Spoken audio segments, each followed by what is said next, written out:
Good evening बच्चों। आज का जो चैप्टर है वही हम लोग आगे कंटिन्यू करेंगे। एक्सक्रीशन वाला चैप्टर जो है ना। तो एक्सक्रीशन में आप आगे आप पढ़ोगे। यहाँ पर एक्सक्रीशन में नेक्स्ट जो आपका है उसकी बात करते हैं। जो टॉपिक है वो कौन सा है आपका? Counter current mechanism.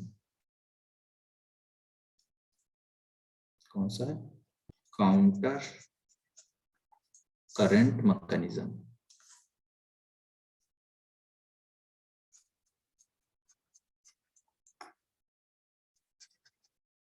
Counter current mechanism के अलावा और भी इसमें आगे टॉपिक रेगुलेशन वगैरह भी आज हम लोग डिस्कस कर लेंगे। ठीक है, तो 3 टॉपिक देखते हैं, जहां तक को पता है वो करते हैं। चलिए तो स्टार्ट करते हैं हम लोग। लास्ट टाइम पे हम लोगों ने फिजियोलॉजी ऑलरेडी डिस्कस कर ही लिया था और आज हम लोग पढ़ते हैं काउंटर करंट मैकेनिज्म।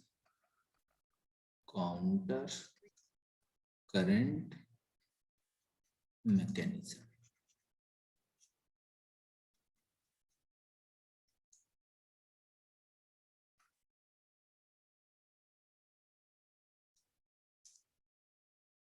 तो काउंटर करंट मैकेनिज्म है क्या, सबसे पहले उसकी बात करते हैं। देखिए काउंटर करंट मैकेनिज्म में आप बोलोगे कि यहाँ पर आप देखिए, वो सिंपल लैंग्वेज में एकदम समझना है हमें। एनसीईआरटी में तो बहुत ऐसा वैसा लिखा हुआ है, लेकिन ऐसा कुछ नहीं है, बहुत आसानी समझ में आ जाए। आपको पता है ये कॉर्टेक्स रीजन है और इधर आपका ये मेडुलरी रीजन। तो ये मेडुला है, ये कॉर्टेक्स है इधर। अब कॉर्टेक्स में आप बोल रहे थे कितना था, तो आप बोलोगे 300 मिली ऑस्मोल पर लीटर ये था। अंदर मेडुला में गए तो आपका 600 हो जाएगा। फिर और थोड़ा डेप्थ में जाओगे तो 900, फिर आप बोलोगे 1200 के आसपास हो जाता है मिली ऑस्मोल पर लीटर। तो ये आप देखोगे यहाँ पर आपका जैसे जैसे मेडुला के अंदर जा रहे हो वैसे वैसे ऑस्मोलैरिटी जो है वो क्या हो रही, बढ़ रही है। ठीक है, इंटरस्टिशियल फ्लूइड में। तो इसके केस में अब बोलोगे आप, देखिए ये कॉर्टेक्स था, ये मेडुला था। अब यहाँ पर हम 2 चीजें हैं।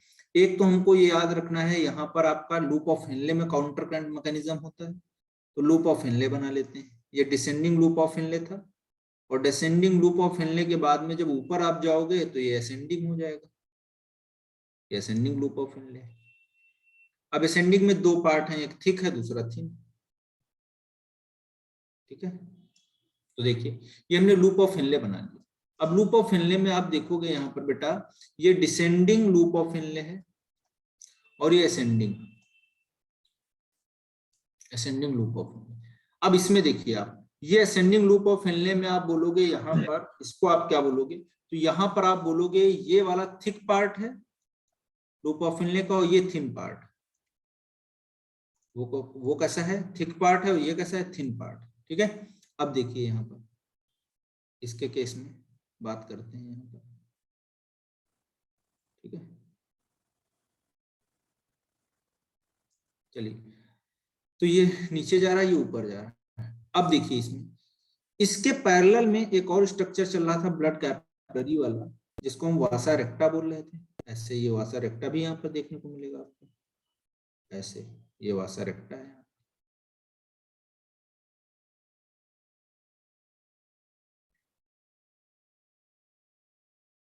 ठीक है, तो वासा रेक्टा में भी जो असेंडिंग लूप ऑफ हेनले उसके पैरेलल में आप बोलोगे डिसेंडिंग लिम्ब ऑफ वासा रेक्टा। नीचे की तरफ जा रहा तो डिसेंडिंग लिम्ब ऑफ वासा रेक्टा। ठीक है, और इधर आप बोलोगे ये ऊपर की तरफ जा रहा है क्योंकि ये नीचे की तरफ आ रहा है, तो इसको बोलोगे आप असेंडिंग लिम्ब ऑफ वासा रेक्टा।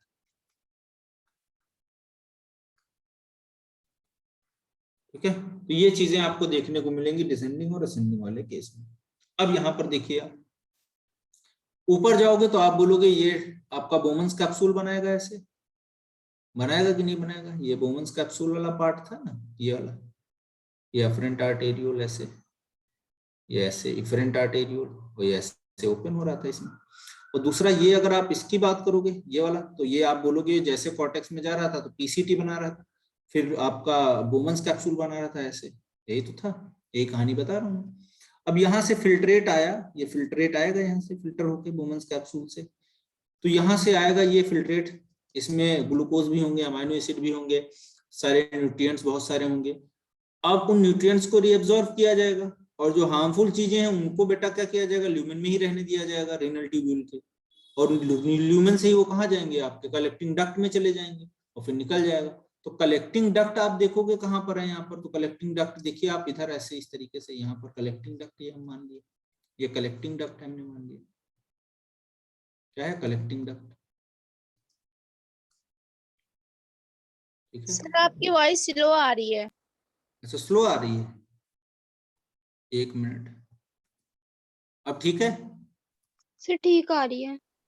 अच्छा तो यहाँ पर कलेक्टिंग डक्ट था, ये कलेक्टिंग डक्ट था। अब देखो क्या होगा, यहाँ से आया ब्लड फिल्टर होके तो कुछ चीजें रह जाएंगी इसमें, ठीक है, वो सब बात छोड़ो, उसका तो मैं सब पहले ही डिस्कस कर चुका हूँ।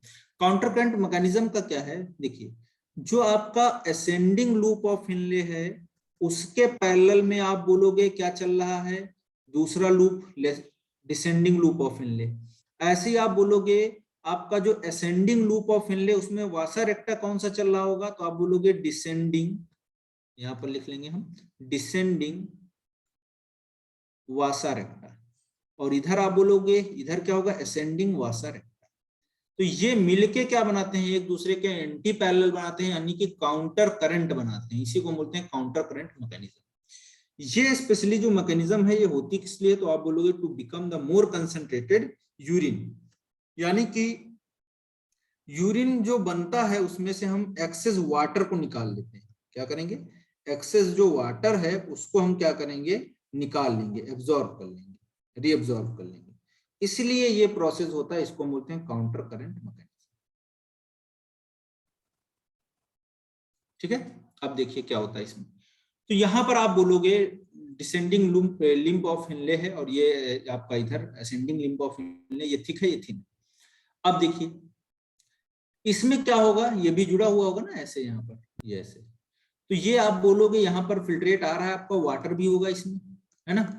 अब यहाँ पर क्या होता है, कुछ यूरिया भी रहता है, तो एनसीईआरटी में बना हुआ है, आप डायग्राम देखोगे, लिटिल अमाउंट ऑफ यूरिया जो होता है वो निकल के यहाँ आ जाता है इंटरस्टिशियल फ्लूइड में या इंटरस्टिशियल स्पेस में।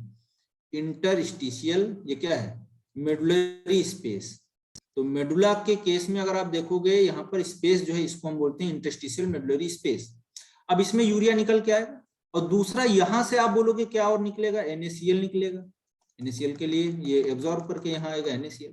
अब अल्टीमेट आप देखोगे तो इस जगह पे आपका इनर साइड पे ज्यादा से ज्यादा आपके आयंस प्रेजेंट होंगे, यानी कि ऑस्मोलैरिटी बढ़ेगी, तो जितना वाटर होगा ये यहाँ से निकल के वाटर एब्जॉर्ब हो जाएगा कि नहीं, तो कलेक्टिंग डक्ट में जो वाटर बचा होगा वो भी निकाल लिया जाएगा, एक्सेस वाटर को, है ना, क्या किया जाएगा, एक्सेस वाटर को यहाँ से भी निकाल लिया जाएगा, ठीक है। बोलिए समझ में आई बात की नहीं? Yes sir. अब देखो इसके बाद क्या होगा, तो यहाँ पर ये वाटर हम लोग निकालेंगे यहाँ पर। अब ये जो आपका यूरिया है बेटा, यूरिया जो है, यूरिया फिर से सेमी परमिएबल नेचर का होता है। यूरिया कैसा होता है, यूरिया जो होता है सेमी परमिएबल नेचर का होता है, और ये यूरिया निकल के यहाँ आएगा, और यहाँ से यूरिया फिर जो है ये थिन पार्ट के थ्रू लूप ऑफ इनले में चला जाएगा असेंडिंग, और यहाँ से बेटा फिर कहाँ चला जाएगा आपका, फिर ये कलेक्टिंग डक्ट में ऐसे। तो ये ऐसे क्या करता है, एक साइकिल बनाता रहता है, पूरा यूरिया नहीं, लिटिल अमाउंट ऑफ यूरिया, ऐसा नहीं कि सारा यूरिया निकल के आता, नहीं, थोड़ा सा यूरिया निकल के आए, ठीक है। तो ये काम आपको देखने को मिलेगा। तो यूरिया इसीलिए निकल के आ रहा है इस इंटरस्टिशियल स्पेस में, क्यों, किसी तरीके से वाटर को हम ज्यादा से ज्यादा निकाल सकें, ठीक है। अब देखो दूसरा, इसके बाद में आप बोलोगे यहाँ पर क्या होगा, तो यहाँ पर आपको देखने को मिलेगा कि जो आपका NaCl है, ठीक है, ये बेटा फिर से इसमें आ जाएगा आपका NaCl डिसेंडिंग वासा रेक्टा में, और ये NaCl जा जाके आपका फिर कहाँ निकल के आएगा, इंटरस्टिशियल स्पेस में, है ना, कहाँ पे आएगा, इंटरस्टिशियल मेडुलरी स्पेस में आ जाएगा, ठीक है, और यहाँ पर भी NaCl का अमाउंट पड़ेगा। तो अल्टीमेट काउंटर करंट मैकेनिज्म का पर्पज क्या हुआ कि वाटर को ही निकालना था हमको, इसीलिए हमने क्या किया, यूरिया और NaCl को इंटरस्टिशियल फ्लूइड में लाए, जिसकी वजह से वहां पर जो आपका ऑस्मोलैरिटी थी वो इंक्रीज किया, यानी कि साल्ट की कंसेंट्रेशन इंक्रीज की, 1200 मिली ऑस्मोल पर लीटर हुआ, और उसकी वजह से वाटर जो था कलेक्टिंग डक्ट से वो निकल के कहाँ आ गया, ल्यूमेन में, उसमें आ गया आपका सेल्स में आ गया, एब्जॉर्ब हो गया, इंटरस्टिशियल मेडुलरी स्पेस में आ गया। तो इस तरीके का स्ट्रक्चर आपको देखने को मिलेगा काउंटर करंट मैकेनिज्म, ठीक है, ये ध्यान रखिएगा आप, इसी को बोलते हैं काउंटर करंट मैकेनिज्म। इसे कोई दिक्कत हो तो बताओ। सर ये LOH क्या है, इस बार ये बता दो। लूप ऑफ हेनले या लिम्ब ऑफ हेनले लूप।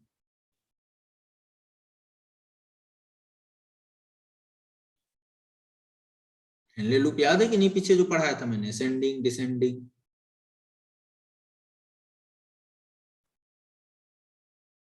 बोलिए भाई। Yes sir. तो वही चीज मैंने बताया यहाँ पे। हाँ सर बोलिए। यूरिया वेस्ट मटेरियल है ना? हाँ वेस्ट मटेरियल, लेकिन सारा यूरिया नहीं। एनसीईआरटी सीधे लिखती है little amount of urea is semi-permeable. It releases from the collecting duct and comes into interstitial medullary space. Then it also permeable for the, आप बोलोगे इसके लिए है descend thin part of the ascending limb of Henle, और उससे वो फिर क्या होता है आपका फिल्ट्रेट में चला जाता है और फिर वहां पर ऐसे साइकिल बनाता है। बाकी एक्सेस यूरिया वो सब निकल जाता है बॉडी से।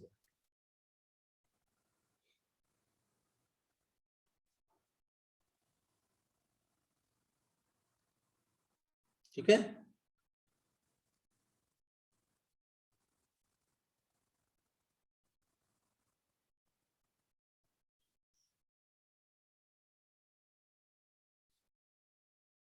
बोलिए। Yes sir. चलो, तो ये कहानी हो गई आपकी जो है इसके काउंटर करंट मैकेनिज्म की। ठीक है, समझ में आ ही गया होगा आई होप। अब हम पढ़ेंगे regulation of kidney.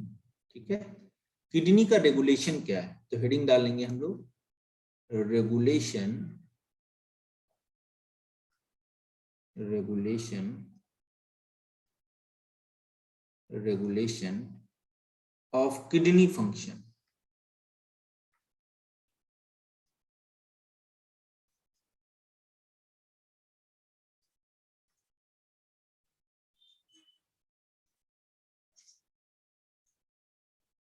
Regulation of kidney function, तो किडनी फंक्शंस क्या है, रेगुलेशन क्या है किडनी फंक्शंस के, तो देखिए पहला हम लोग बोलेंगे अगर एडीएच या वैसोप्रेसिन से कंट्रोल होता है।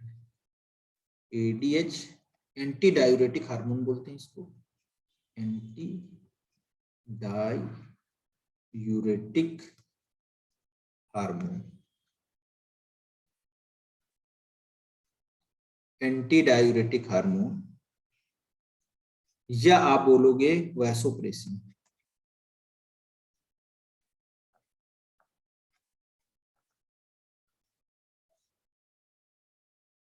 तो देखिए यहां पर क्या है, एंटी डायूरेटिक हार्मोन या वैसोप्रेसिन का मतलब क्या है, तो देखिए आप, अगर ये कब काम करेगा, लो बीपी होगा।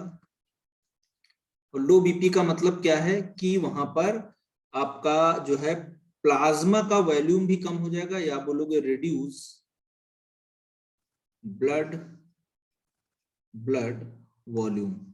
ब्लड में वॉल्यूम कम है मतलब वाटर भी कम हो जाएगा वहां पर, है ना। या आप बोलोगे यहां पर क्या है, तो आप बोलोगे increases osmolarity, increases osmolarity of blood, of blood, of blood is greater than 300 osmo पर लीटर। ठीक है, ठीक है, ये कहानी है। तो अगर ऑस्मोलरिटी ब्लड में अगर मान लो ज्यादा है 300, मतलब वाटर कम हो गया तो आयरन का कंसंट्रेशन बढ़ गया, समझ रहे हो कि नहीं। तो यहाँ पर क्या हुआ, ब्लड वॉल्यूम रिड्यूस कर गया, मतलब प्लाज्मा में वाटर कम हो गया तो बीपी लो हो जाएगा, है कि नहीं। लेकिन ऑस्मोलरिटी ब्लड में जो थी वो इंक्रीज हो गई, वो कितना चली गई, 300 मिली ऑस्मोल पर लीटर से ज्यादा चली। ये एज ए स्टिमुलस काम करता है। कैसे काम करेगा, स्टिमुलस। अगर ऐसा हो गया हमारी बॉडी में, अब ये हमेशा नहीं होता है, मतलब कभी कभार होता है, जब जरूरत होगी तभी एक्टिवेट होगा एडीएच या आपका वैसोप्रेसिन का मैकेनिज्म। अब स्टिमुलस ये हो गया, अब जैसे ही स्टिमुलस होगा वैसे आप बोलोगे जो ऑस्मो रिसेप्टर हैं इसमें हाइपोथैलेमस में, क्या है, osmo receptor, osmo receptor present in hypothalamus. तो हाइपोथैलेमस में जो ऑस्मो रिसेप्टर हैं वो क्या होंगे, एक्टिवेट हो जाएंगे, ऑन हो जाएंगे। अब जैसे वो ऑन होंगे वैसे आप बोलोगे क्या क्या होगा, तो पहला काम देखिए क्या होगा यहाँ पर। तो आप बोलोगे पहला काम ये होगा कि जो थ्रस्टी सेंटर है, थ्रस्टी सेंटर किसमें होता है, प्रेजेंट इन किसमें, तो आप बोलोगे प्रेजेंट इन किसमें प्रेजेंट होगा, हाइपोथैलेमस।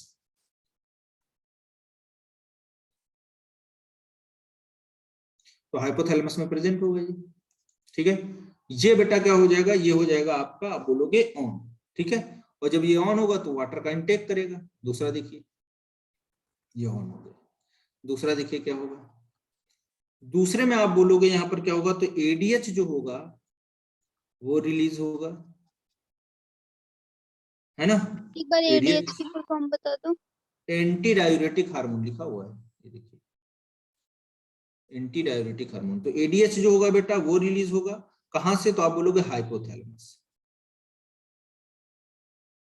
अगर ऊपर वाली कंडीशन हुआ तो क्या क्या होगा, एडीएच रिलीज होगा हाइपोथैलेमस से। और तीसरा काम क्या होगा, तो आप बोलोगे ये क्या करेगा, आपका इंफॉर्मेशन देगा किसको, कलेक्टिंग डक्ट के पास में जाएगा और डीसीटी के पास में, कलेक्टिंग डक्ट एंड डीसीटी, इन दो चीजों को भी ये क्या करेगा, एक्टिवेट करेगा, ठीक है। तो कलेक्टिंग डक्ट या डीसीटी, यहां पर भी क्या हो जाएगा, आपका मैसेज जाएगा स्टिमुलस की वजह से कि भाई अब क्या करना है। अब तीनों में देखो होगा क्या, समझते हैं एक एक करके हम लोग। सबसे पहले हाइपोथैलेमस वाले में क्या होगा, तो आप बोलोगे वाटर का इंटेक बढ़ जाएगा, प्यास ज्यादा लगेगी, थ्रस्टी सेंटर ऑन होगा, तो आप बोलोगे वाटर इंटेक क्या हो जाएगा, वाटर इंटेक इंक्रीज कर जाएगा, बढ़ जाएगा वाटर का इंटेक।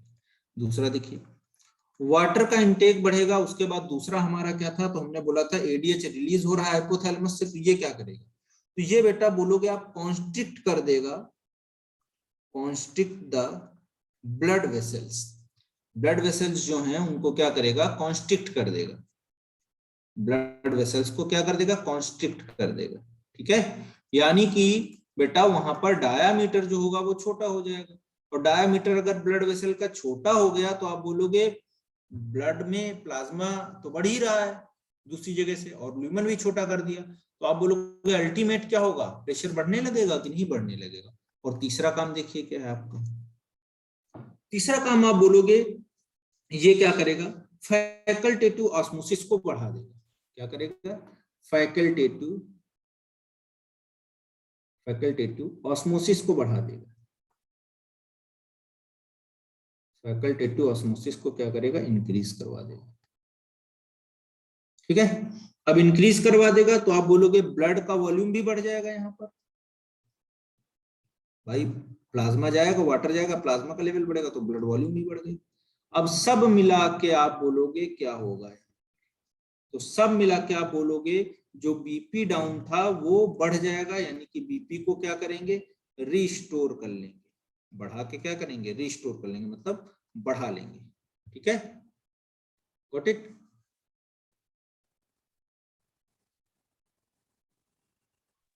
तो बढ़ाना पड़ेगा बीपी लो लो था वाला ना को तो। पहले, लो था ना, तो अब रिस्टोर होगा ना, तो बढ़ेगा ना बीपी, बढ़ेगा तो रिस्टोर हो जाएगा, बराबर हो जाएगा, ठीक है। Okay sir. तो अब रिस्टोर का मतलब बीपी नॉर्मल हो जाएगा, पहले कम था ना, अब बढ़ेगा तो नॉर्मल की तरफ हो जाएगा, ठीक है। तो ये काम करेगा आपका पहला सिस्टम जो हमने बताया, कौन सा आपका, एडीएच या वैसोप्रेसिन, ठीक है। तो सर जैसे मतलब बीपी अगर लो है तो वाटर इनटेक ज्यादा करेंगे तो मतलब बीपी नॉर्मल हो सकता है। हाँ हाँ बिल्कुल होता है बेटा, क्यों नहीं होगा। पानी देते हैं, बीपी अगर ज्यादा बढ़ता है तो कहते हैं कि जो है आपका मतलब सॉरी बीपी लो होता है तो पानी पिलाते नहीं है तुरंत, चीनी उनी का घोल बना के देते नहीं है यस फटाफट। सर। तो वो इसीलिए देते हैं कि आयरन का कंसंट्रेशन और ब्लड में प्लाज्मा का कंसंट्रेशन वो इंक्रीज करवा लें। तो थोड़ा बहुत पीता है तो उससे क्या होता है, बढ़ता है थोड़ा, ठीक है। चले आगे बढ़े, got yes it. Sir. Now next thing is, हम लोग बात करते हैं इसके बाद में आपका अगला जो हमारा पार्ट है उसकी। अगला जो हमारा टॉपिक है वो है रास, बहुत इंपॉर्टेंट टॉपिक है, हमेशा पूछा जाता है आपके एग्जाम में। रास को हम बोलते हैं रेनिन,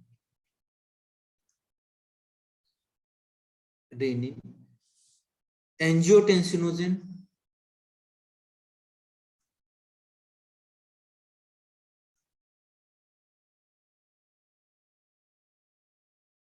रेनिन एंजियोटेंसिनोजेन है ना, एंड एल्डोस्टेरोन।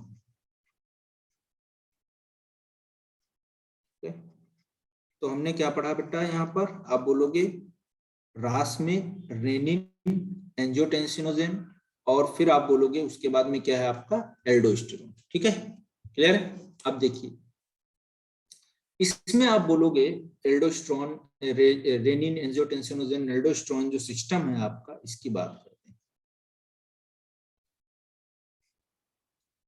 तो इसमें आप बोलोगे जो आपका जीएफआर होता है अगर बढ़ जाएगा, ग्लोमेरुलर फिल्ट्रेशन रेट अगर बढ़ जाएगा, ठीक है, ठीक है। या देखिए दूसरा क्या होगा, आप बोलोगे ब्लड प्रेशर जो होगा वो आपका क्या हो गया, अगर डिक्रीज कर जाएगा। फिर आप बोलोगे क्या होगा, अगर ब्लड वॉल्यूम कम हो जाएगा, क्या होगा, ब्लड वॉल्यूम डिक्रीज कर जाएगा, तो क्या होगा। या आप बोलोगे हाई ऑस्मोलैरिटी ऑफ ब्लड, 300 से ज्यादा हाई ऑस्मोलैरिटी ऑफ ब्लड, ठीक है, ये है। तो ये अगर होगा सब कुछ तो आप बोलोगे ये क्या काम करेगा, स्टिमुलस देगा, ठीक है। अब स्टिमुलेट करेगा तो जेजी सेल्स होंगी, यहाँ पर कौन सी सेल्स होंगी, JG cells, juxtaglomerular cells, याद होगा आपको, वो एक्टिवेट हो जाएंगी, जो कि जस्टा ग्लोमेरुलर ऑपरेटस में हमने पढ़ाया था। और ये जेजी सेल्स बेटा क्या रिलीज करती हैं, तो आप बोलोगे renin, it act as a hormone, ठीक है। तो हार्मोन के तरीके से काम करेगा रेनिन। और हार्मोन जो रेनिन है वो करेगा क्या, तो देखिए लीवर जो हमारा है, लीवर से एक प्रोटीन सिंथेसाइज होता है और वो निकलता है, उसको हम बोलते हैं एंजियोटेंसिनोजेन। क्या बोलते हैं, एंजियोटेंसिनोजेन।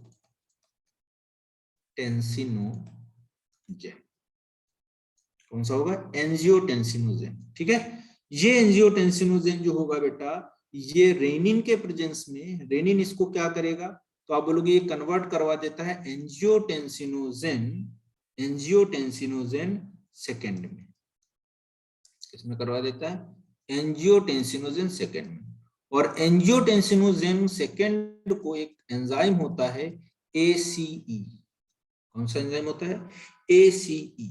तो ACE एंजाइम जो होता है बेटा वो क्या करेगा, यहाँ पर सॉरी ये एंजियोटेंसिनोजेन फर्स्ट हो जाएगा,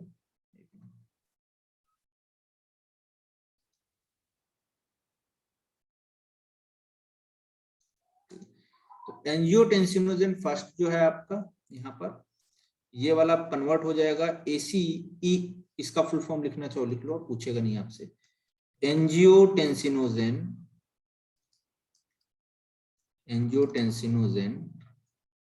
कन्वर्टिंग एंजाइम,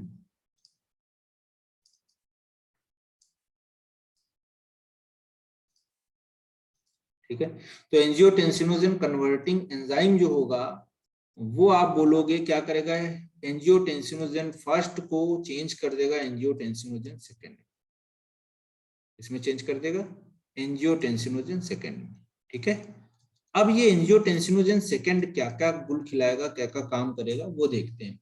तो एंजियोटेंसिनोजेन सेकेंड जो है ये एक्टिवेटेड फॉर्म में, ये अब एक्टिवेटेड है, ये सब इनएक्टिवेटेड थे। अब एक्टिवेट होके ये बेटा देखिए क्या करेगा, इसका काम देखिए।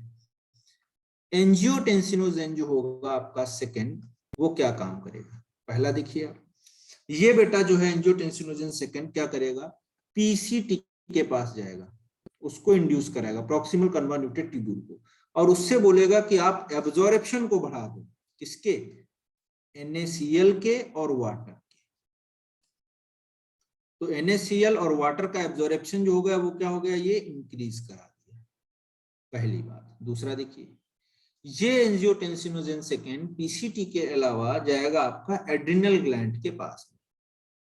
किसके पास जाएगा? एड्रिनल ग्लैंड के पास जाएगा। और एड्रिनल ग्लैंड से क्या बोलेगा कि भाई आप क्या करो, एल्डोस्टेरोन निकालो।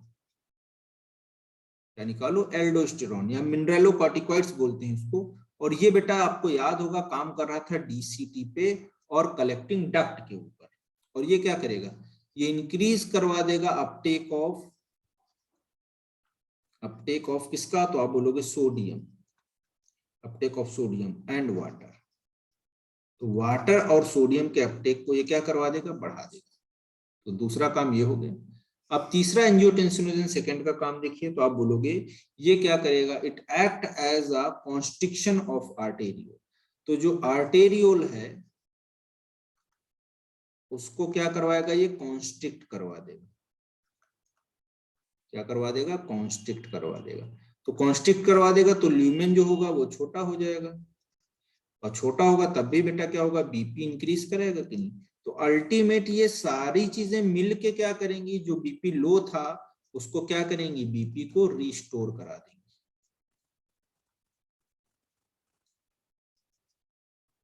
क्या करा देंगी? रिस्टोर करा देंगे। अब बीपी क्या हो जाएगा? नॉर्मल हो जाएगा। लो से कैसा हो जाएगा? नॉर्मल हो जाएगा कि नहीं होगा? बोलिए, समझ में आई बात? ये दूसरा रेगुलेशन हो गया आपका।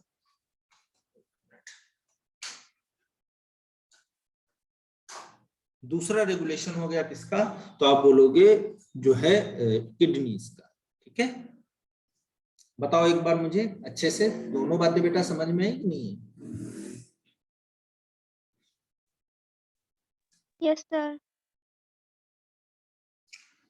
हाँ साक्षी बताओ बेटा, आप बताओ, चुप हो आज। साक्षी समझ में आ गया ना सब? Yes sir. ठीक है, बाकी लोग ठीक है, चलो चलो सबको समझ में आ गया। चलो तीसरा आप देखते हैं, तीसरा रोल देखते हैं, तीसरे का क्या रोल है। तीसरा जो हमारा पार्ट है, दो तो हमने पढ़ लिए। पहला एक एल्डोस्टेरोन सिस्टम पढ़ा, एडीएच सिस्टम पढ़ा। दूसरा हमने पढ़ा रैस, फुल फॉर्म पूछा जाता है, काम पूछा जाता है। और तीसरा आज जो हम लोग पढ़ेंगे अब इसके बाद में, वो जस्ट अपोजिट है इसके। उसको हम बोलते हैं एट्रियल नाइट्रियूरेटिक फैक्टर। एट्रियल नाइट्रियूरेटिक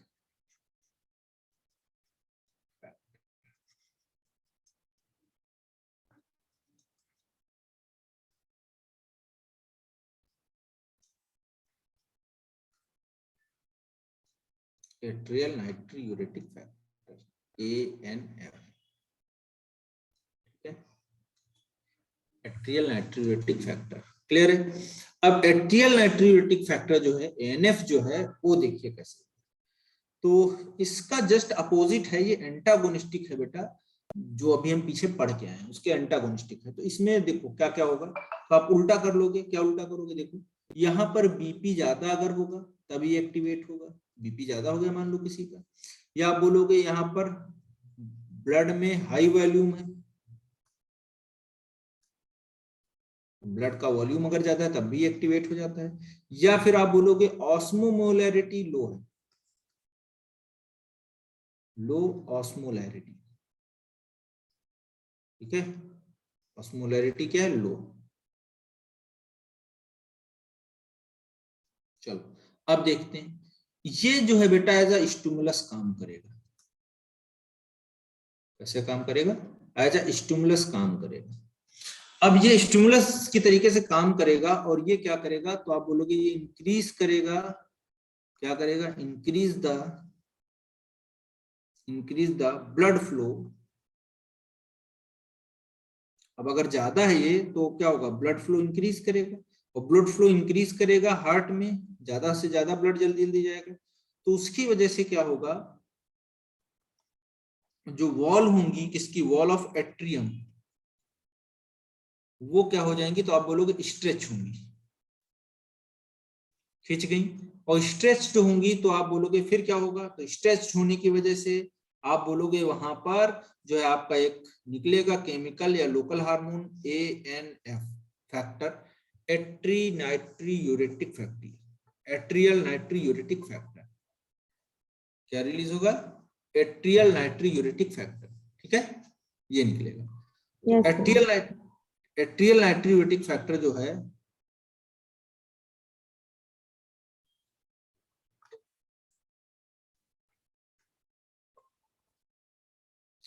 तो एट्रियल नाइट्रियूरेटिक फैक्टर जो है ये निकलेगा। और ये बेटा निकलने के बाद आपका क्या करेगा, तो सब अपोजिट काम कर देगा। जो अभी पीछे हम करवा रहे थे सब अपोजिट करवा दो। जैसे थ्रस्टी सेंटर जो था उसको बंद करवा दो हाइपोथैलेमस से, उसको स्विच ऑफ करवा दो, ऑफ करवा दो। ठीक है, उसको क्या करवा दो? ऑफ करवा दो। ऑफ करवा दिया। फिर देखिए थ्रस्टी सेंटर के बाद में आप बोलोगे दूसरा क्या है? थ्रस्टी सेंटर के बाद में दूसरा अगर आप बात करोगे तो यहाँ पर आपको जैसे आपका जो एल्डोस्टेरोन था उसको भी बंद करवा दो, एल्डोस्टेरोन को बंद करवा दो, इनहिबिट करवा दो। ठीक है, वो भी बंद करवा दिया। एल्डोस्टेरोन के बाद में आप बोलोगे जो ब्लड वेसल्स हैं उनको डायलेट करवा दो, डायलेशन ऑफ ब्लड वेसल्स। तो ब्लड वेसल्स भी क्या हो गई? डायलेट हो गई। अब डायलेट होंगी तो बेटा आप बोलोगे ल्यूमेन बढ़ जाएगा ब्लड वेसल का। ठीक है, दूसरा देखिए इस डायलेशन के बाद में आप और क्या करवा सकते हो, तो आप बोलोगे यहाँ पर एडीएच जो होगा वो भी इनहिबिट हो जाएगा। अब इसके बाद देखिए एडीएच भी इनहिबिट करा दिया, रेनिन को भी बंद करवा दो भाई, ये भी बंद हो गया, ये भी बंद हो गया, सब बंद हो गया। तो जहां जहां से वाटर और आयन का कंसंट्रेशन बढ़ रहा था उन सब को क्या किया हमने? बंद करवा दिया। तो बंद करवा देंगे तो आप बोलोगे क्या हो जाएगा? यहाँ पर बीपी जो होगा फिर से रिड्यूस हो जाएगा, यानी कि रिस्टोर हो जाएगा। तो इस तरीके से ये रेगुलेट करता रहता है किडनी की फंक्शन को। ठीक है Yes, sir. भाई? सर हाँ बेटा बताओ। सर रेनिन वो कडलिंग ऑफ मिल्क भी होता है ना बेबीज में, छोटे बेबीज जो होते हैं। वो डबल एन था, ये सिंगल एन है। Okay sir. हाँ ध्यान रखना इस बात को, नहीं तो गलत हो जाएगा आपका। ठीक है, ओके सर। ये हम लोगों ने डिस्कस कर लिया भाई, जो आपका एएनएफ का काम था, जो उसका रोल था। ठीक है, अब इसमें एक टॉपिक है आपका मिक्चुरेशन, उस टॉपिक को देखते हैं, डिस्कस करते हैं। नेक्स्ट, अच्छा एक चीज और रखना, ये एंटागोनिस्टिक है। एएनएफ क्या है? एंटागोनिस्टिक है। किसके? एंटागोनिस्टिक, मतलब उल्टा काम करता है किसके? रैस के। ठीक है, Okay, sir. अब देखेंगे इसके बाद में मिक्चुरेशन। क्या देखेंगे? मिक्चुरेशन।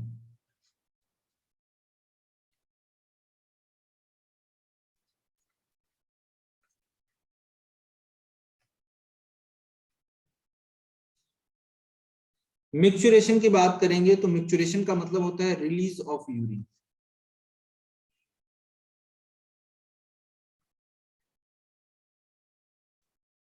यूरिन को रिलीज करना क्या कहलाता है? Micturition.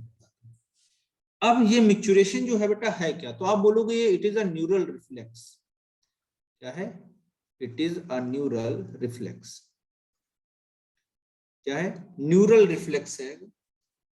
It is a neural reflex जिसके थ्रू हम बोलेंगे मिक्चुरेशन होता है। ठीक है, न्यूरल रिफ्लेक्स है जिसके थ्रू क्या करते हैं हम लोग? Release of urine. तो यूरिन को रिलीज करते हैं इस रिफ्लेक्स के थ्रू, न्यूरल रिफ्लेक्स के थ्रू। अब यहां पर हम समझते हैं मिक्चुरेशन होता क्या है, स्टेप बाय स्टेप बात करेंगे। देखिए ये आपका यूरिनरी ब्लैडर,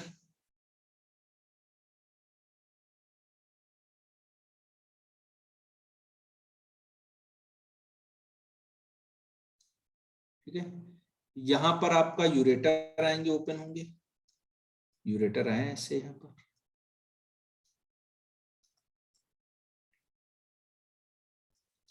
यूरेटर से यहां पर आ गया आपका क्या? तो आप बोलोगे यहां पर आ गया यूरिन। अब यूरिन आपको पता है 1 लीटर इकट्ठा होगा इसमें। अब 1 लीटर इकट्ठा होगा, जब भर गया तो ये इसकी वॉल स्ट्रेच करने लगेंगी। वॉल करेंगी स्ट्रेच कि नहीं करेंगी? तो जैसे इसकी वॉल स्ट्रेच करेंगी, है ना, जैसे इसकी वॉल जो है स्ट्रेच करेंगी वैसे यहाँ पर बेटा क्या देखोगे आप कि यहाँ पर आपका क्या स्टार्ट हो जाएगा, आप बोलोगे सिग्नल एक जाएगा किसको, सीएनएस को। तो पहला पॉइंट हम लोग देखते हैं यहाँ पर क्या हुआ। पहला पॉइंट ये हुआ कि यहाँ से यूरिन आया, फिल हो गए। तो पहला पॉइंट लिखे दे रहे हैं हम लोग यहाँ पर, यूरिन आया, फर्स्ट यूरिन कलेक्टेड, यूरिन को कलेक्ट कर लिया गया। अब यूरिन जब कलेक्ट हुआ तो दूसरा क्या हुआ, भरता चला गया। भरता चला गया तो आप बोलोगे वॉल जो थी यूट्रस की, इसकी सॉरी यूरिनरी ब्लैडर की, वॉल ऑफ यूरिनरी ब्लैडर वो क्या हो गई, स्ट्रेच हो गई, स्ट्रेच हो गई, खिंच गई। और जब ये खिंचेंगी तो क्या होगा, तो आप बोलोगे उनके पास रिसेप्टर्स थे वहां पर, वो सिग्नल लेके जाएंगे किसको, सिग्नल जाएगा कहां पर, सीएनएस को, सेंट्रल नर्वस सिस्टम को। और वहां से फिर क्या होगा, तो सिग्नल जैसे जाएगा सेंट्रल नर्वस सिस्टम को, किसके थ्रू जाएगा, तो आप बोलोगे मोटर न्यूरॉन के थ्रू जाएगा। किसके थ्रू जाएगा, मोटर मैसेज जाएगा, ठीक है। सीएनएस को गया और उसके बाद मैसेज क्या होगा, मोटर न्यूरॉन क्या करेगा, मैसेज को लेके जाएगा इस यूरिनरी ब्लैडर की स्मूथ मसल्स के पास, ठीक है। और यहां पर मैसेज लेके गया तो फिर वहां पर क्या हो जाएगा, तो आप बोलोगे मोटर मैसेज जाएगा और उसकी वजह से स्मूथ मसल्स का कॉन्ट्रैक्शन होगा। तो स्मूथ मसल्स जो थी वो क्या करने लगे, तो आप बोलोगे कॉन्ट्रैक्ट करने लगे। अब जैसे उनमें कॉन्ट्रैक्शन स्टार्ट हुआ स्मूथ मसल्स में, वैसे क्या बोलोगे आप, साइमल्टेनियसली क्या होगा, साइमल्टेनियसली क्या होगा यहाँ पर, तो आप बोलोगे साइमल्टेनियसली रिलैक्सेशन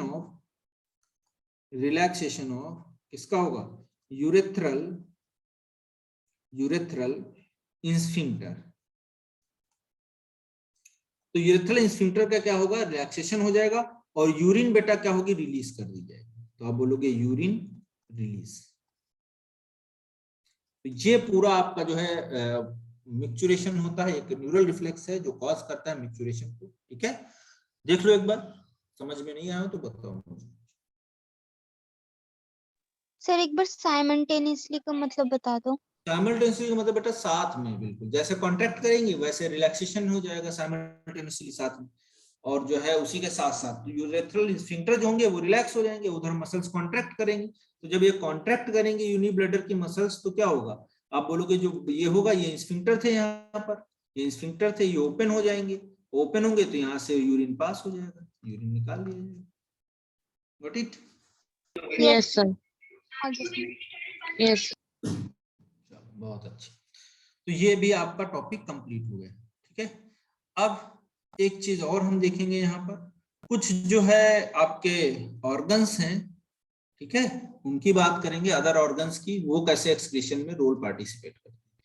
तो एक छोटा सा हेडिंग है एनसीईआरटी में, अदर ऑर्गन्स, ठीक है, वो कैसे एक्सक्रीशन में पार्टिसिपेट करते हैं। तो आप सर आज ये बोलोगे चैप्टर खत्म हो जाएगा ना? हाँ बेटा खत्म। लंग्स में आप बोलोगे डेली जो होता है लंग्स करीब करीब कितना CO2 बाहर निकालता है, तो आप बोलोगे 200 ml पर मिनट, है ना। तो 200 पर ml पर मिनट निकालते हैं, तो आप निकाल लोगे जो भी देगा। इसके अलावा बोलोगे वाटर कितना निकालता है, वेपर की फॉर्म में निकालता है, और वाटर कितना होता है 400 ml के आसपास एक दिन में।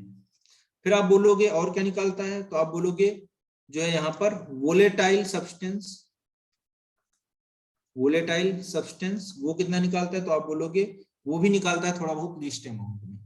अब इसके बाद में देखिए यहाँ पर लीवर जो होता है उसकी बात करते हैं। तो पहला हो गया लंग्स, दूसरा बेटा लीवर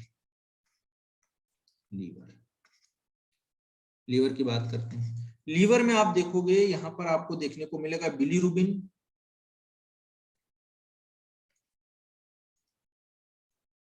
क्या होगा, बिलीरुबिन के अलावा बिलीरुबिन हो गया, बिलीवर्डिन हो गया। उसके अलावा बोलोगे कोलेस्ट्रॉल, ये निकलेगा। और आप बोलोगे डिग्रेडेड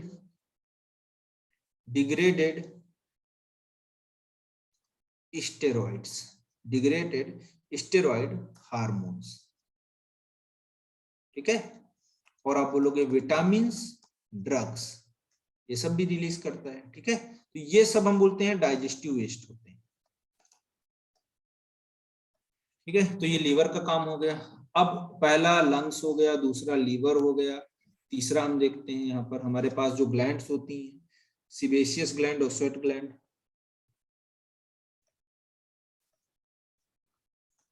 स्वेट ग्लैंड एंड आपने सीबेशियस H2 ग्लैंड। के नीचे क्या लिखा है किसके नीचे बेटा? Sir? H2O। Volatile, volatile, volatile मतलब वेपर के फॉर्म में।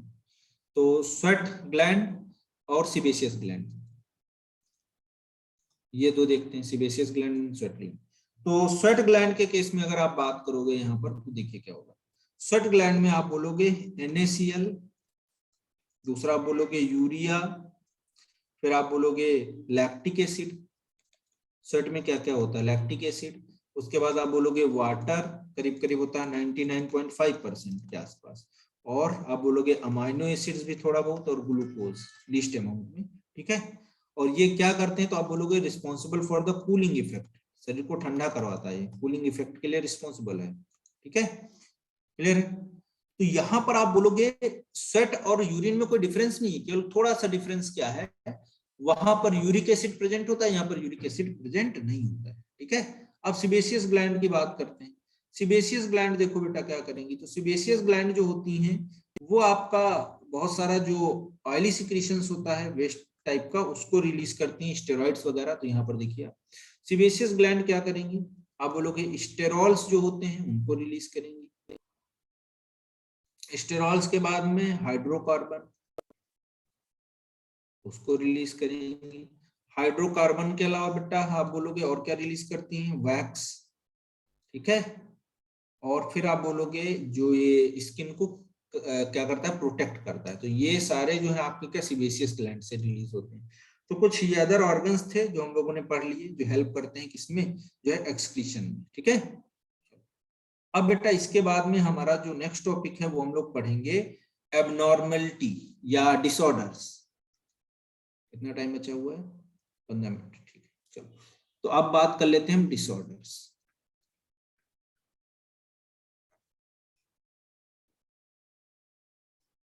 तो डिसऑर्डर्स में आप सबसे पहले देखिए यहाँ पर जो एनसीईआरटी में दिया है वही हम बात कर लेते हैं, यूरेमिया। यूरेमिया, यूरेमिया का मतलब क्या हुआ? Excess urea, excess urea release किया जाता है। ठीक है, क्या रिलीज किया जाता है? एक्सेस यूरिया रिलीज किया जाता है। ठीक है, और उसको हम क्या बोलते हैं? जो है यूरेमिया। ठीक है, तो किडनी फेलियर के केस में होता है, और जो डेली यूरिया रिलीज होता है वो 17 to 30 मिलीग्राम के आसपास होता है पर 100 ml ऑफ ब्लड। ठीक है, अगर इससे ज्यादा निकल रहा है तो समझ जाओ कि यूरेमिया हो गया है, किडनी खराब हो गई। दूसरा देखिए, इसके बाद में आता है रीनल कैलिकुली। रीनल कैलिकुली, तो रीनल कैलिकुली जो है आपका, वो आप बोलोगे किडनी स्टोन को बोलते हैं। किसको बोलते हैं? किडनी के स्टोन को बोलते हैं। ठीक है, अब स्टोन्स जो होंगे वो इनसॉल्युबल होते हैं बेटा, आपको पता ही होगा। इनसॉल्युबल, इनसॉल्युबल जो है ये कैसे होते हैं? Stones are insoluble. Mass of crystallised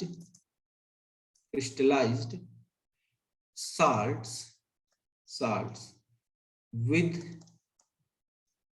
in kidneys. तो किडनी में क्या होते हैं? ये जो है इनसॉल्युबल साल्ट्स के मासेस बन जाते हैं, क्रिस्टलाइज क्रिस्टल्स, उसको हम रीनल कैलिकुली या रीनल स्टोन बोलते हैं। एक्चुअल में ये किसके होते हैं किडनी स्टोन? कैल्शियम, किसके होते हैं? कैल्शियम ऑक्सलेट, इसके होते हैं कैल्शियम ऑक्सलेट। तो ये हो गया रीनल कैलिकुली। रीनल कैलिकुली के बाद में आप बोलोगे दूसरा कौन सा होगा? तो आप बोलोगे नेफ्राइटिस। नेफ्राइटिस, नेफ्राइटिस की बात करोगे बेटा तो नेफ्राइटिस में आपको देखने को मिलेगा किडनी जो है उनका इन्फ्लामेशन हो जाता है। तो इसको आप सीधे बोलते हो इन्फ्लामेशन ऑफ किडनीज। तो किडनी का इन्फ्लामेशन क्या कहलाता है? नेफ्राइटिस। बहुत सारे रीजन हो सकते हैं, इन्फेक्शन वगैरह भी होता है, उसकी वजह से भी हो जाता है। फिर आप बोलोगे ग्लोमेरुलोनेफ्राइटिस। क्या बोलोगे आप? ग्लोमेरुलोनेफ्राइटिस।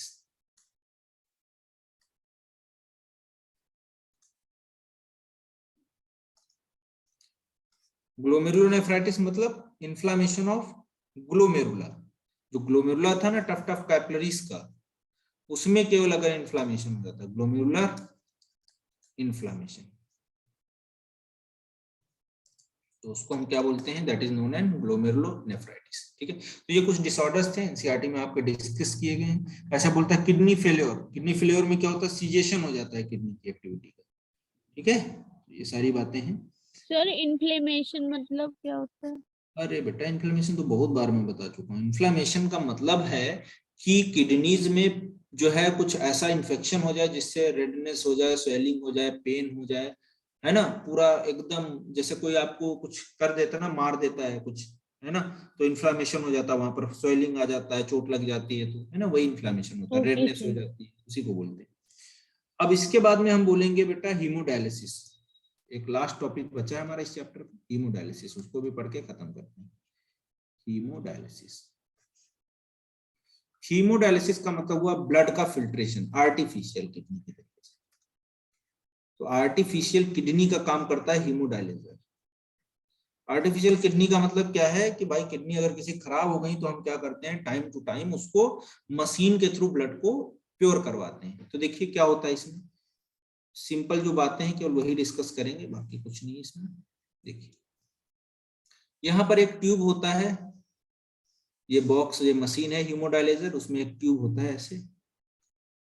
ठीक है, ये ट्यूब बना होता है सेलोफेन का, और ये क्या होता है, परमिएबल होता है, सेमी परमिएबल होता है, मतलब एज अ जो है किडनी जैसे होती परमिएबल जिसके लिए, उसी रिस्पेक्ट में काम करता है। तो यहाँ पर क्या होगा देखिए आप, ये आप बोलोगे यहाँ पर क्या है आपका, हिपैरिन। हिपैरिन यूज करते हैं हम लोग, क्या यूज करेंगे, हिपैरिन। और हिपैरिन जैसे यूज करेंगे यहाँ पर तो हिपैरिन आएगा यहाँ पर। और हिपैरिन जो है ये ब्लड हम लाते हैं पेशेंट से, तो पेशेंट से हम ब्लड लेके आए, पेशेंट से हम ब्लड लेके आए। अब पेशेंट का ब्लड जो लाएंगे वो बेटा जो रेडियल आर्टरी होगी उससे ब्लड लेके आएंगे। ब्लड लेके आए, ये इम्प्योर ब्लड है, तो खराब चीजें जो होंगी वो इस सेलोफेन ट्यूब से निकल जाएंगी। ये क्या है, सेलोफेन ट्यूब। तो सेलोफेन ट्यूब से खराब चीजें, वेस्टेज जो होता है वो निकल जाता है सर। अब निकल गया सारा वेस्ट प्रोडक्ट निकल गया यहाँ पर, तो ब्लड इसके अंदर बचेगा वो शुद्ध हो जाएगा, बिल्कुल प्यूरिफाइड ब्लड होगा। और ये ब्लड बेटा कहाँ चला जाएगा, तो आप बोलोगे बाहर निकाल लेंगे। और बाहर निकालने के बाद हम फिर यूज करते हैं एंटी हिपैरिन। हिपैरिन इसलिए यूज करते हैं कि इसकी क्लॉटिंग ना हो। अब बाहर निकालेंगे फिर हम इसको क्या करेंगे, रीनल वेन के पास में ले जाएंगे, सॉरी जो आपका रेडियल वेन के पास में ले जाएंगे,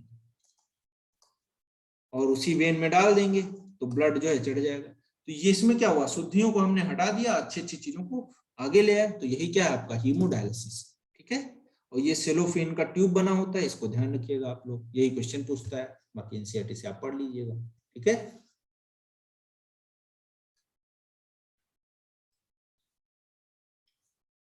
तो इस तरीके से आपका ये एक्सक्रीटरी प्रोडक्ट ने एलिमिनेशन वाला चैप्टर कंप्लीट।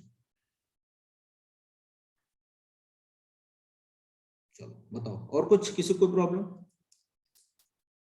कुछ किसी को दिक्कत हो तो बताओ। हाँ मशीन ही होता है, हीमोडायलिजर बोलते हैं इसको। ठीक है,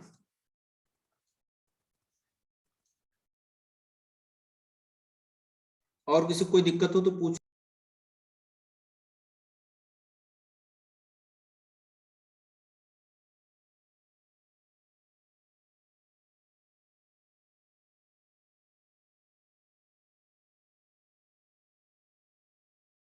सर एक बार ये एनसीईआरटी का पेज नंबर बता दीजिए, जो जो आपने ये बनाया है।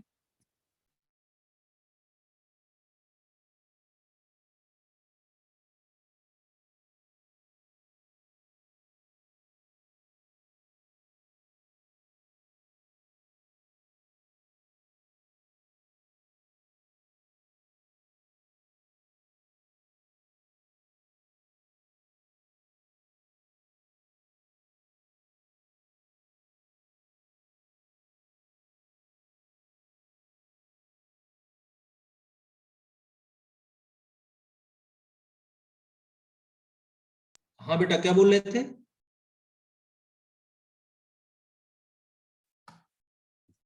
कौन बोला था? साक्षी थी क्या? अनु थी? कौन था? बताओ। Yes sir. सर एक बार ये पेज नंबर बता दीजिए जिसपे ये हेमोडायज़र बिल्कुल लिखा है। बिल्कुल लास्ट में देखो, एक येलो टेबल बनी हुई है, एनसीईआरटी तो मेरे पास देखनी पड़ेगी।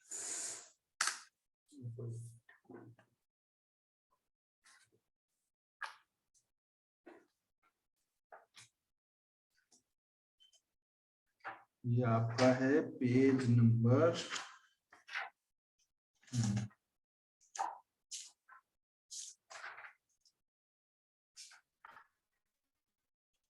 ये पुरानी एनसीईआरटी होगा, पता भी नहीं दिख रहा है, नई वाली एनसीईआरटी में शायद। ठीक है, हीमोडायलिसिस दिया हुआ है।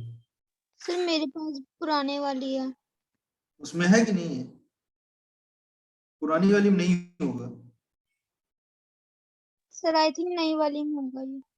हाँ, नई वाली में होगा। चलो छोड़ो, कोई बात नहीं, नहीं है तो कोई दिक्कत नहीं, नहीं है तब भी जान लो आप। ठीक है, चलो तो आज के लिए यहीं तक रखते हैं बेटा अनु, ठीक है? Okay sir. अनु, अच्छे सब लोग अच्छे से पढ़ाई करो। हम लोगों ने यहाँ तक कंप्लीट कर लिया, एक्सप्रेशन तक। अब इतने आपके टोटल चैप्टर्स जो बचे हुए हैं वो कितने बचे हुए हैं? इसके बाद में locomotion movement, neural control and coordination और केमिकल जो है कंट्रोल एंड कोऑर्डिनेशन, 3 चैप्टर ये फिजियोलॉजी के बच्चे हैं और 1 चैप्टर बायोमोलिक्यूल का बच्चा है जो जूलॉजी में हमको पढ़ाना है। ठीक है, तो ये 4 चैप्टर आपके बचे हुए हैं।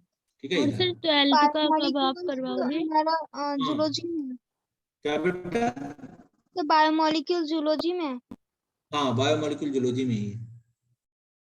Okay sir. और बाकी जो 12th का है, हाँ 12th का ही स्टार्ट करेंगे। अभी देखो नया वो आ जाएगा आपका जो प्लानर होगा, उसके हिसाब से रिप्रोडक्शन में हम लोगों ने शायद मेल रिप्रोडक्टिव पार्ट तो पढ़ लिया था पूरा। सर आप वो वाला करा देना जो सेकंड टर्म में आ रहा है अभी, क्योंकि रिप्रोडक्टिव और जो शुरू के चैप्टर्स है ना वो तो फर्स्ट टर्म में आ चुके हैं। में क्या आ रहा है सर सेकंड टर्म में 6 बायोटेक आ रहा है? चैप्टर्स आ रहे हैं। कौन कौन से? सर यस एक बायोटेक आ रहा ह्यूमन है। डिजीज है। ठीक है, तो बायोटेक स्टार्ट कर देंगे। ठीक ओके है, सर। Yes sir. बायोटेक है, और क्या है? और क्या आ रहा है? Sir human health and welfare. ठीक है, ह्यूमन हेल्थ एंड वेलफेयर हो जाएगा, वो तो उसी में है। Human health and welfare, human disease वाला ना। Yes yes sir. सर वही है। हाँ, ठीक है, वो करवा देंगे। और ट्यूशन आ रहा है कि नहीं? सर इकोलॉजी आ रही है। नहीं, इकोलॉजी तो बॉटनी वाले सर पढ़ाएंगे आपको। हमको जो ओके सर। पढ़ाना है human reproduction, reproductive health, evolution, human health and disease, उसके बाद बायोटेक्नोलॉजी। सर अभी तो वैसे इवोल्यूशन नहीं आ रहा है। अच्छा, इवोल्यूशन नहीं आ रहा, ठीक है, तो इवोल्यूशन बाद में पढ़ लेंगे हम लोग, है ना? Okay sir. पहले हम लोग वो पढ़ लेंगे तुम्हारा बायोटेक, और फिर ह्यूमन हेल्थ एंड डिजीज पढ़ लेंगे। ठीक है, यस सर। उसके बाद फिर देख लिया जाएगा जो भी ओके बचा सर। हुआ। और जब एग्जाम सर हो जाएंगे ह्यूमन आपके, हेल्थ बायोटेक में वो जो सेकंड चैप्टर है ना सर एप्लीकेशन वाला, वो हाँ वाला पढ़ना है। वो वाला समझ में नहीं आ रहा। ठीक है बेटा, वो हम लोग पढ़ लेंगे। और रेप्लिकेशन वगैरह वो आपको वो बायो वाले सर, वो क्या बोलते हैं, बॉटनी वाले सर पढ़ाएंगे। ठीक है, वो जो आपका यस सर। इनहेरिटेंस वाला है ना, उसमें वो पढ़ा देंगे आपको। तो ऐसा कुछ नहीं है, हम लोग बायोटेक में कर लेंगे थोड़ा बहुत, वो समझा दूंगा मैं वहां पर कैसे क्या, ज्यादा बहुत जरूरत नहीं है। लेकिन आपको थॉरली जो पढ़ाएंगे वो सर ही पढ़ाएंगे, वो मतलब हमारे में नहीं है। ठीक है, जेनेटिक्स ओके वाला सर। पार्ट। चलो ठीक है बेटा, फिर है आराम करो, दूसरा ओके कुछ। Sir, thank you good sir. Evening. Good okay evening sir. बेटा, bye bye bye bye bye सबको। Okay sir. ठीक है।